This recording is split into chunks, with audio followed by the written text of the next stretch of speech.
Ito lang. I-glaze natin yung pan ng suka.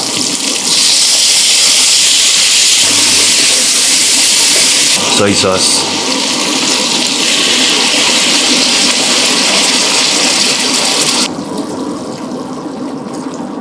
Pineapple juice. Di ba sobrang tamis nito?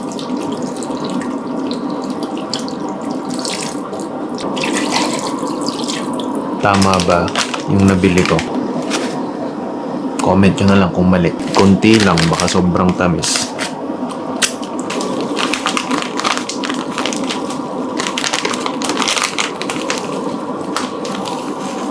Tausi, banana blossoms. Dried siya. Sinok ko lang sa tubig. I guess yan na yun. Papakuluan ng matagal. At least 1 hour. Tapos banat na. Okay, after an hour. Oof.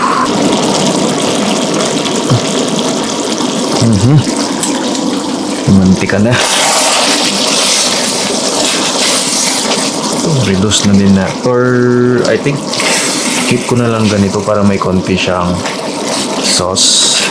Pero lambot na. Baka kasi hindi ka sobrang tamis nito.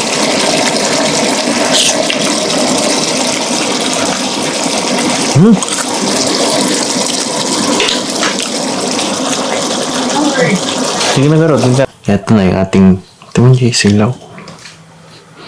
Ito na yung ating humba. Paki-confirm naman kung okay lang gumamit ng star anise. Isa lang naman kita. Pudot pa eh.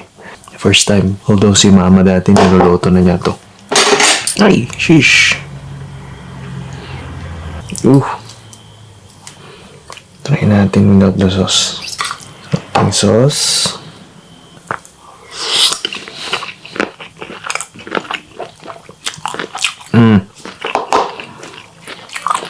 Akala ko magiging sobrang tamis siya. May tamis pa din, pero nag-aagaw yung alat tsaka yung tamis.